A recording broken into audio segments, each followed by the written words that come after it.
mafia de Córdoba. Había que ver lo que había en Granada, y lo que hay en Granada, y esa derechona de la Virgen de la Angustia de la España Negra. Ríete de lo que tenemos en esta Córdoba la llana.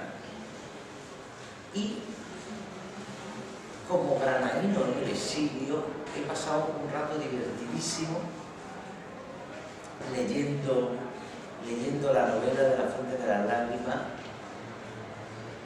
con su crimen, con un crimen por medio, con una historia curiosísima y real. Yo le contaba hace ahora mismo Ketty, yo sé dos historias, a mí me han contado dos historias como las que Ketty nos cuenta, dos historias que se separan muy poco. Por eso me voy a la complicación de esa derecha, de esa burguesía dura granadina, que Ketty también nos refleja. Y nos refleja con historias que a mí me contaban, de cuando era un nene, y yo escuchaba cosas y me decían, tú sabes de aquí, tú estas cosas, tú eres un chico que escuchas estas cosas. Y pues así, sin más, lo dejo con Ketty. Muchas gracias.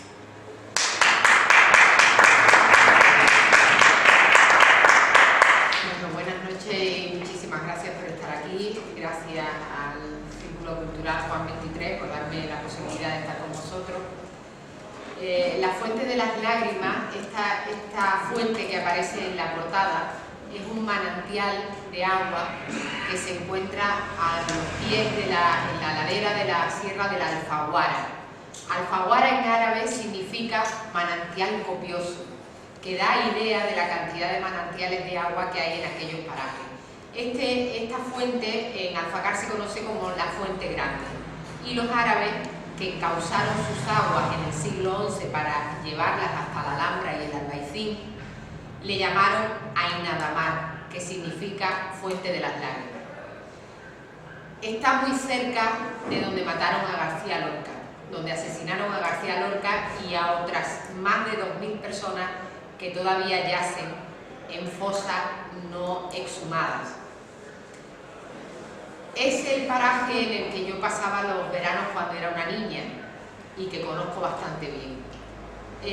La novela, el título de La Fuente de las Lágrimas da idea del paraje por el que transcurren algunos de sus personajes, pero también de forma alegórica al drama que supuso la guerra civil y la posguerra y la represión franquista en este país y en Granada especialmente. Está inspirada, que no basada, en un suceso real que ocurrió en 1954 en Granada.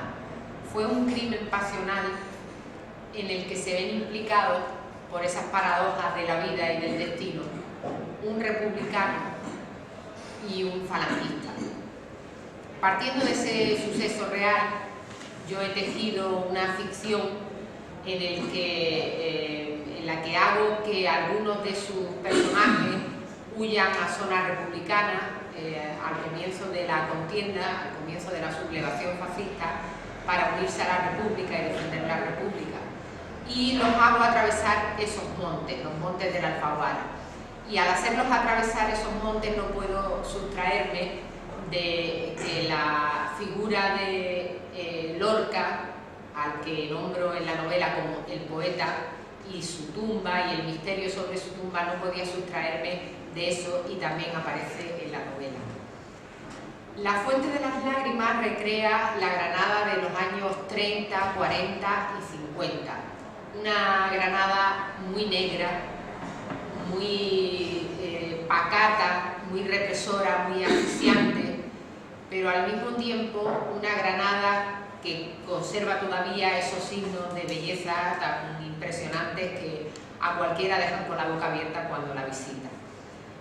Granada, por supuesto, que se ha transformado, no es la misma, pero yo he recreado las calles, los oficios y las costumbres de aquella época. La Fuente de las Lágrimas, principalmente, yo he querido que sea un homenaje a las víctimas del franquismo. Y en estos momentos en los que se sigue insultando a las víctimas con afirmaciones como la que hizo el otro día un portavoz del Partido Popular diciendo que los familiares de las víctimas solo se acuerdan de ellas cuando hay subvenciones para exhumar las tumbas, pues yo creo que cobra más vigencia todavía. Yo creo que las heridas que se cierran en falso, todos sabemos que terminan supurando pus, y aquí hay una herida abierta todavía, que es la del reconocimiento a las víctimas del franquismo. Una de las cosas que a mí me sobrecogió muchísimo cuando estaba escribiendo la novela y recorriendo esos montes para recrear esos paisajes y todo lo que ocurrió allí, en las inmediaciones del barranco de Vizna, o sea, en el barranco de Vizna, en las inmediaciones de donde asesinaron a García Lorca, hay un lugar que se llama Los Pozos. Es una de las muchas tumbas anónimas que hay allí. Se cree que hay más de 2.000 personas, porque al principio de la sublevación fascista, los falangistas empezaron a asesinar a la gente en las inmediaciones de esta fuente, de la Fuente Grande, hasta que un médico del pueblo dijo que se podían contaminar las aguas. Y entonces empezaron a alejarse de la fuente y acercarse más por la carretera desde Alfacar a Vizna, hasta que encontraron unos pozos en el barranco, unos pozos que se habían excavado años antes para buscar agua y que nunca habían llegado a utilizarse. Entonces, cuando vieron los pozos, dijeron los falangistas: estupendo, ya no tenemos ni que poner a los mormones, que eran a los que ponían a cavar a los masones que eran a los prisioneros que ponían a cavar las fosas. Dijeron: ya no tenemos ni que obligar a los masones a cavar fosas, fusilamos a la gente, la tiramos aquí y ya está, las tapamos y punto, y pelota. Y entonces en esas fosas se cree que hay más de 2.000 personas. Ahí se organiza todos los años, en verano, coincidiendo con el asesinato de Lorca, se organiza un homenaje. Los gitanos del Sacromonte le organizan un homenaje muy emotivo ahí. El Ayuntamiento de Vizna ha descentado aquella zona y ha querido hacer como una especie de homenaje precisamente a las víctimas. Recientemente la Junta de Andalucía lo ha reconocido como lugar de memoria histórica. Y se han empezado a excavar y se han encontrado ya restos de cuerpos y de balas, etc. Bien, pues ahí hay una serie de lápidas puestas que recuerdan a los fusilados. Y una de las que más me sobrecogió era la de una niña de 13 años, que habían fusilado a los pocos días de la sublevación, el 20 y tantos de julio. Me causó tanto estupor el pensar qué habría podido hacer una niña de 13 años para despertar el odio de sus asesinos hasta el punto de fusilarla y dejarla allí. Ese día yo supe que este libro que estaba escribiendo tenía que ser un homenaje a las víctimas del franquismo. Y en ese empeño lo terminé, y espero que vosotros me digáis si lo he conseguido. Yo espero que os guste La Fuente de las Lágrimas, que disfrutéis de ella como yo he disfrutado escribiéndola, porque realmente fue para mí muy gratificante. ¿Queréis hacer alguna pregunta? Si queréis os leo un trocito del libro. A ver. ¿Dónde está?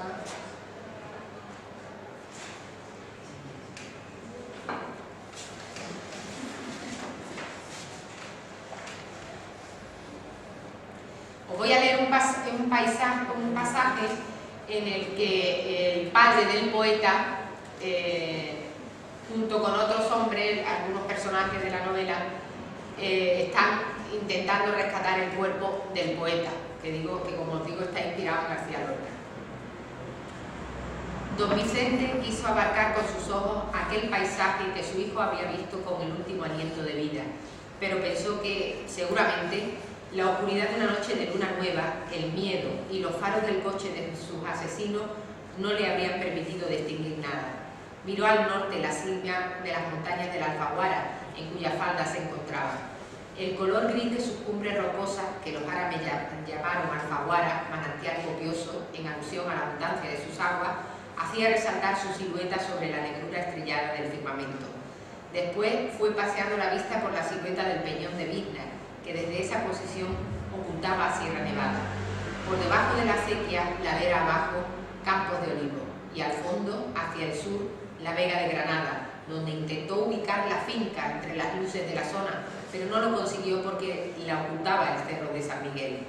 Pensó que tal vez su hijo la habría buscado también con una mirada desesperada. Escuchó el murmullo del agua de la sequía de Ainadamar y sintió una fresca brisa en el rostro. Aspiró el aroma a tomillo y a romero. Apreció el silencio de aquellos parajes solo roto por el canto de alguna lechuza, el sonido de los grillos o el ladrido lejano de algún perro. Tal vez su hijo habría sentido en el alma que no había en el mundo un lugar más bello para vivir y para morir. Era como un enorme balcón abierto de par en par sobre Granada. Tanta quietud, tanta belleza para cegar una vida, para derramar sangre inocente. ¿Qué último poema triste se le habría pasado por su mente para despedirse de la Granada que tanto amaba, de su familia, de sus amigos? Miguel hizo un pequeño hoyo en la tierra y metió un candil encendido, de manera que la luz les alumbrara a ras de suelo, pero que no se viera desde lejos. Así encontró una zona donde la tierra había sido removida. Con mucho cuidado comenzaron a excavar hasta que, a no mucha profundidad, encontraron el primer cuerpo. No era el del poeta, era el de una niña de unos 13 años fusilada casi un mes antes, el 23 de julio. Estaba en avanzado estado de descomposición y el hedor les revolvió el estómago. Pero más que el hedor, fue la ira lo que les golpeó ante la sinrazón de aquella muerte. ¿Qué clase de animal podía matar a sangre fría a una niña? ¿Qué podía haber hecho esa criatura para desatar el odio de sus asesinos? ¿Habría dado cobijo a algún rojo? ¿Habría socorrido a algún fugitivo como ellos? ¿Habrían intentado forzarla y no se dejó? ¿O tal vez la forzaron y luego la mataron para que no delatara a sus violadores? Ellos no llegarían a saber jamás de quién se trataba, pero la imagen de aquel cuerpecito descompuesto les acompañaría durante el resto de su vida. El horror no había hecho más que empezar. Un plan sistemático y organizado de exterminio se había puesto en marcha y gran parte de él se perpetró en aquel mismo lugar. El maestro no pudo evitar que las lágrimas le corrieran por el rostro pensando en sus propios alumnos de la misma edad que aquella chiquilla, a los que probablemente no volvería a ver. Don Vicente estuvo a punto de desmayarse y tuvo que sentarse en una piedra para no caer al suelo. Paquito vomitó y Miguel, con los puños apretados, mascullaba maldiciones entre dientes mientras pensaba en sus propios hijos. Intentaron sobreponerse y siguieron con su cometido buscando un poco más a la izquierda de donde encontraron el cuerpo de la niña. Esta vez acertaron con el sitio. Había varios cadáveres juntos y se trataba de muertos recientes. Uno de ellos era el poeta. Don Vicente se hincó de rodillas totalmente roto, con la cabeza hundida en el pecho, llorando en silencio. Los otros hombres se apartaron y lo dejaron solo con su dolor durante unos minutos. Después, Miguel se acercó a él. Don Vicente, le dijo en un susurro respetuoso, es mejor que acabemos cuanto antes. Vamos a liarlo en la manta y a meterlo en uno de los sacos. Al cabo de unos instantes en los que el padre del poeta parecía no escuchar nada, miró a Miguel como si acabara de despertar de una pesadilla y no lo reconociera. Con la voz ronca que parecía salir del fondo de una caverna, como si tuviera la garganta llena de la tierra que había cubierto el cuerpo de su hijo, contestó, sí, vamos a terminar. Miguel lo ayudó a incorporarse, después con un pañuelo apartó la tierra del rostro del poeta.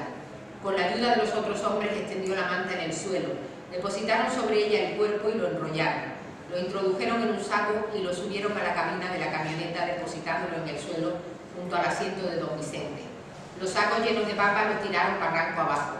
El salvoconducto era para entregar las papas en Alfacar, así que no debían volver con ellas a Granada. Entonces volvieron a enterrar los otros cuerpos donde los habían descubierto. Miguel buscó unas piedras grandes y las fue colocando sobre los enterramientos. ¿Para qué es eso?, preguntó el maestro. Para que el día de mañana los familiares tengan, por lo menos, una señal de donde puedan estar enterrados. ¿Y cómo van a saber lo que significan esas piedras? ¿Quién sabe? A lo mejor nosotros podemos contar.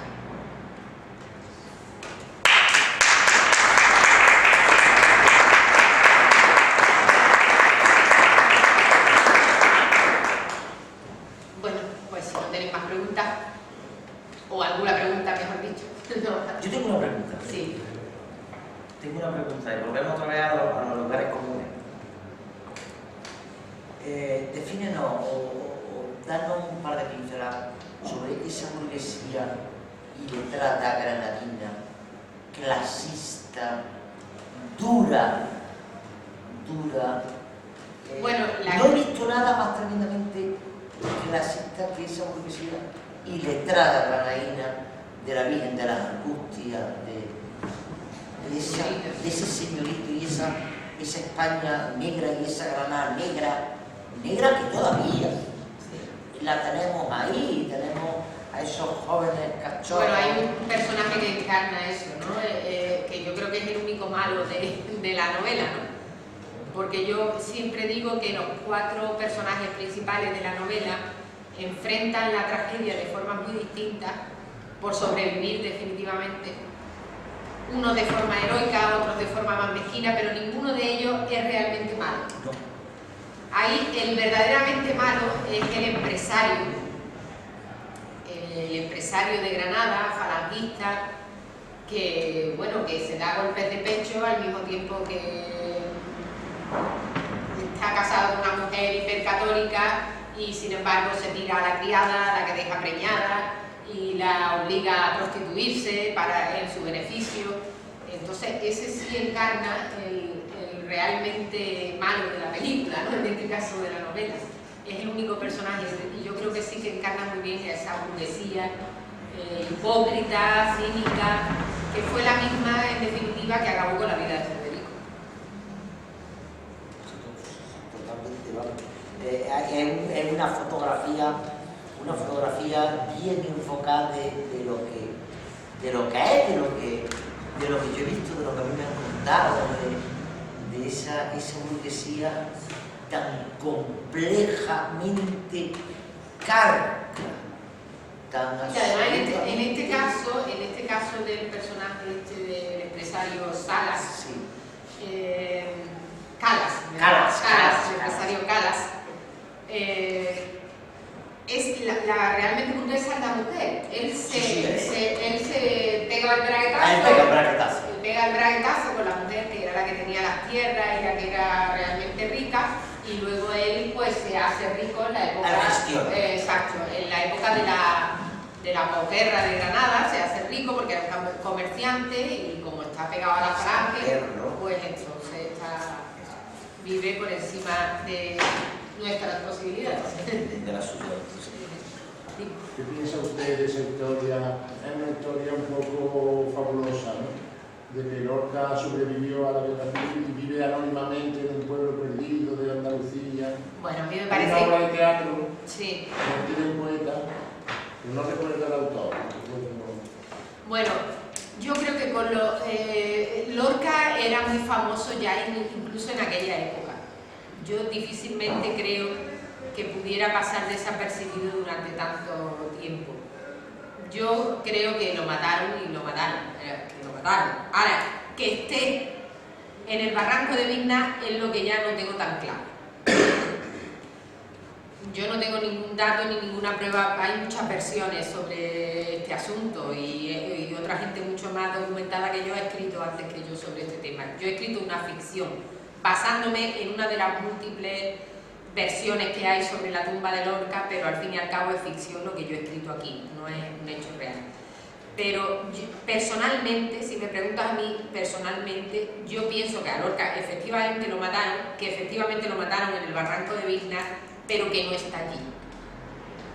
Porque a mí me resulta muy difícil de creer que los padres de Lorca, unos terratenientes progresistas, pero terratenientes con poderío económico en aquella época, que se marcharon de España al terminar la guerra para no volver jamás, como dijo el padre de Lorca al pie del barco, no vuelvo más a este país de mierda en mi vida.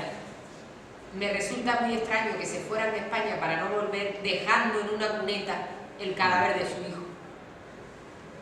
Y que liquidaran todas sus propiedades, salvo la huerta de San Vicente, que dejaron al cuidado de unos guardeses. ¿Por qué? ¿Por qué liquidan todas sus propiedades? Y si no piensan volver nunca más a España, ¿por qué mantienen la huerta de San Vicente? A mí todo eso me crea muchas incógnitas. Vuelvo a decir que es mi opinión personal, yo no tengo ni pruebas, ni datos, ni siquiera una teoría al respecto, es mi opinión personal. Me resulta difícil de creer que se fueran dejando a su hijo en una cuneta, poniéndola además en la mentalidad de una madre de los años 30. También hay otra leyenda urbana que dice que Lorca estaba de acuerdo con la dictadura. Quería una dictadura porque encontraba mucha inseguridad en las calles de Barcelona, de Madrid. Pero si Lorca, apoyaba la dictadura, ¿no? Lorca ni como progresista ni como homosexual podía estar a favor de una dictadura. Eso me parece todavía más peregrino. Y vuelvo a decir que yo no soy una estudiosa de Lorca, ni muchísimo menos. Me parece una idea muy peregrina, porque es que era si precisamente todos los enemigos que tenía la familia de Lorca es porque eran ricos, eran terratenientes y eran progresistas. Y entonces el resto de los terratenientes de Granada no los podían ver. Era la excepción que había en esa burguesía granadina. Y trataban bien a sus empleados, o sea, una serie de cosas que el resto de los terratenientes fachas, carcas y arcaicos de Granada no podían soportarlo. Y estaban condenados por eso, porque era una familia tipo homosexual, progresista, que escribía, que no podían con él, no podían verlo. Pero ya lo que yo sí creo que además el empecinamiento de la familia de Lorca en que no se exhumara el lugar donde supuestamente está es otro indicio de que tal vez no esté allí, de que el cuerpo se lo llevaran. ¿Dónde es? La huerta La huerta de San Vicente, que es la casa veraniega de los Lorca, donde Lorca escribió gran parte de su obra. Está en la Vega de Granada. Bueno, ya no es la Vega, ya es Granada. Y ahí él escribió gran parte de su obra. Y era donde pasaban los veranos y tal. Y ya eso está convertido en museo, sigue existiendo como museo. Pero yo la pregunta, mi pregunta es cómo es posible que se fueran de España para no volver y vendieran todas las propiedades menos eso. Con los tomates, no. Yo creo que no. Y además cuando había un particular interés en borrar de la faz de la tierra cualquier recuerdo de esa familia. Claro, esa familia... Que se cargaron, no solamente se lo cargaron a él, que se cargaron al cuñado también. Al marido de la hermana se lo cargaron también. ¿Entiendes? Se lo cargaron a los dos. Y desde ese momento la familia queda rota, absolutamente rota. Y se va, efectivamente, cuando Franco toma Madrid, el padre de Lorca le dice a la mujer: prepárate para el siglo que nos vamos. Esto ya está perdido, porque pasó toda la guerra esperando que ganara la República. Y que los que habían destruido su familia, los que habían matado a su hijo y los que habían matado a su yerno, dejando destrozada a su hija, pagaran por ello. Cuando vio que perdieron la guerra y que eso no tenía avisos de nada de lo que esperaban, dijo: nos vamos de aquí. Y se fueron para no volver. Y de hecho no volvieron, están enterrados en Nueva York. Entonces a mí me resulta difícil de creer que se fueran y dejaran a alguien allí. Y desde luego lo que sí está claro es que el lugar donde hay unos libros muy interesantes, que son yo creo que los mejores que se han escrito sobre el tema de Lorca, de la muerte de Lorca, que es En los últimos días de Lorca y Miedo, olvido y fantasía, de Agustín Penón uno y de Molina Fajardo otro. Esos libros son los que mejor centran el sitio donde mataron a Lorca, que no es desde luego donde Ian Gibson señaló y donde estuvieron excavando, que se excavó en el único sitio donde no hay ni un perro enterrado, por cierto, porque aquella carretera está llena de muertos por todos lados y el único sitio donde señaló Gibson donde no hay ni un puto hueso es donde excavar.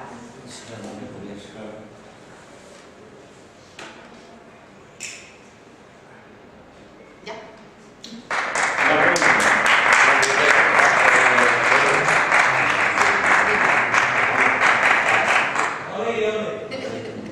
A la hora de curarte los paisajes, que también te podía bastante, allí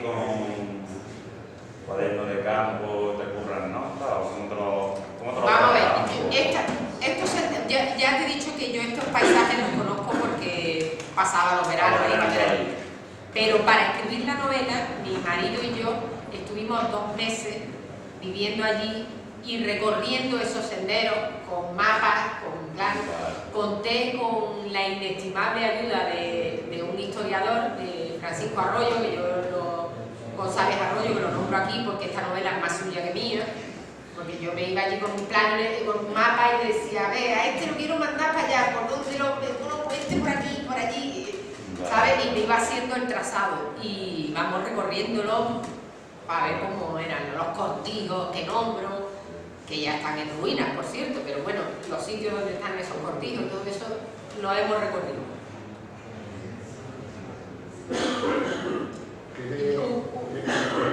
Dime. ¿Qué le dicen las personas mayores que han intervenido? Bueno, hasta ahora nadie me ha dicho nada malo del libro. Hasta ahora. Está gustando mucho, la verdad. La novela está gustando porque yo uno de mis miedos era que al ser una novela tan granadina, que el resto de la gente que no es de Granada no la entendiera o no la... Pero no, al contrario, la gente que no es de Granada, que la ha leído, lo que me ha dicho es que quiere ir ahí a conocer el sitio y que quiere recorrer esos parajes, que quiere ver donde supuestamente mataron a Lorca. Eso es lo que me ha dicho la gente que no es de Granada, ¿no? De sitios tan remotos como Cádiz, Puerto Santa María. Lo que quieren es organizar excursiones para ir allí a conocer el sitio. Tiene una buena ruta, ¿eh? Sí, sí. Tiene una ruta pegada. Y luego, los que somos granadinos de segunda generación, que llevamos muchos años fuera, es una forma de encontrar lugares comunes, historias contadas.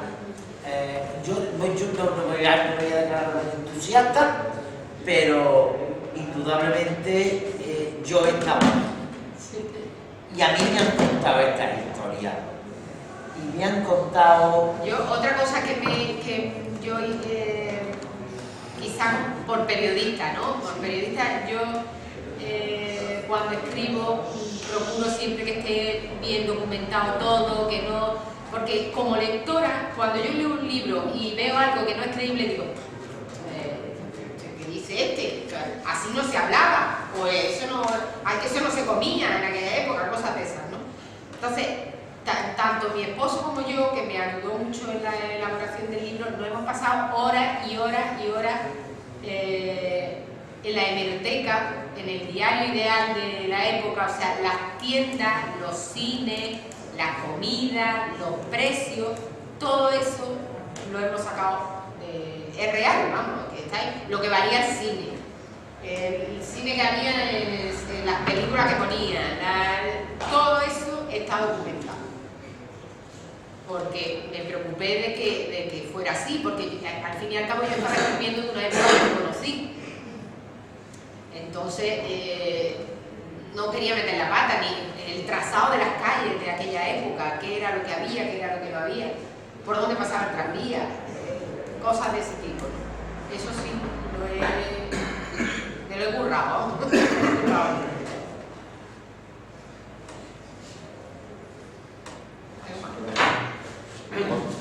Hay que entregarte...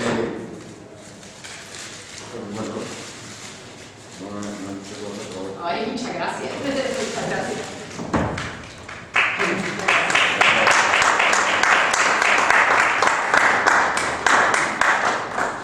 Bueno, ya, si no queréis saber más nada, nos tomamos algo, ¿no?